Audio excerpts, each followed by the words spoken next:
All right. Raise your hand if you're guilty of waiting for the perfect time to come in either the pursuit of your goals, asking someone out, or taking a chance. Anyone? I know I've been guilty of it numerous times throughout my life. I waited. For some reason, I had this idea that the perfect time would arrive, that things would be better, life would be easier, everything would be a little bit more organized, and then I would do something. Then I would take this chance, then I would go on this trip, then I would do whatever. And you know what? I never did any one of those things. Because this idea of a perfect time, this lie that we buy into, it doesn't exist. It's a magical unicorn that we tell ourselves so that when we say, I'll do it tomorrow, we feel better about it, knowing that it's probably not ever going to get done.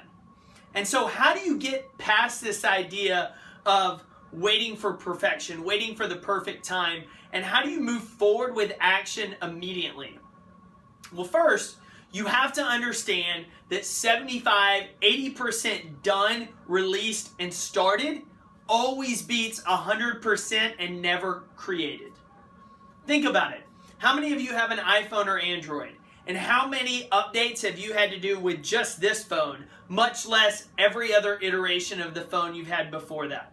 I mean, think about it. We're on the iPhone 6 now, and I've updated it 4 or 5 times because the developers want to release software that works, and then they're constantly looking to update it, upgrade it, make it even better.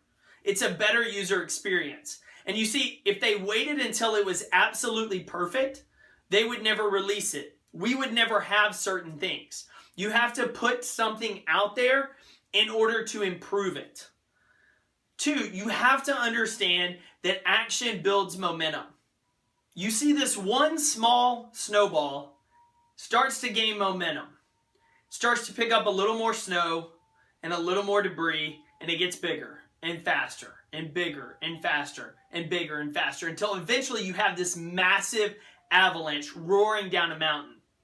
But all of that started with one small snowball that started moving.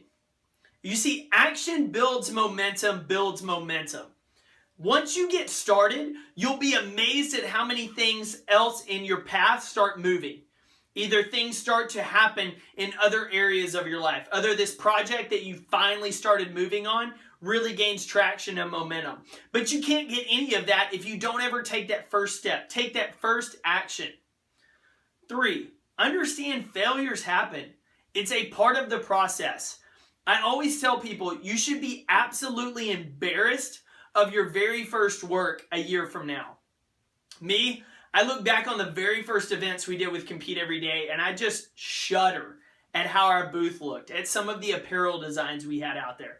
Literally, I will cringe looking at it, wondering why some of you supported this. Why would somebody stop and talk to me when it looked like this? But if I'd never gone out there and never started putting stuff out there and trying things, I wouldn't know what to improve on. I wouldn't have gotten feedback and made adjustments here and there, and I would have had nothing to build upon. It's okay to look back a year from now and be embarrassed of what that first creation started like, because you know where you are now is so much better, and where you're going to be another year from now is even better. I laughed one time and told a friend, we all start out creating shit. And then it gets to be a little bit prettier pile of shit. And then it gets to be something that's, okay. And then it's, oh, that's okay. Oh man, that's good. Wow, that's really good. Man, that is awesome. How did you do that? That is so awesome. And you see, most people see the, wow, that's awesome piece. And they never see the muddy pile of shit that you started with. But we all start with this muddy pile of shit, and we all, if we stick at it and we keep competing, we eventually create something that's awesome. So understand that today. You don't have to be perfect coming out of the gate. Don't be perfect coming out of the gate. Just come out of the gate. Start. Do something. It doesn't matter if you've held on for so long waiting for a perfect time. Today is the perfect time. This is the sign you've waited on. So put it out there and then improve it. And then improve it again and again and again. Get better every single time. Action trumps perfection every day of the week. So this week, take action, quit waiting, put something out there, and take that chance that you've held off on for so long. I'm proud of you. I'm glad you're part of this community, and I cannot wait to see you take action.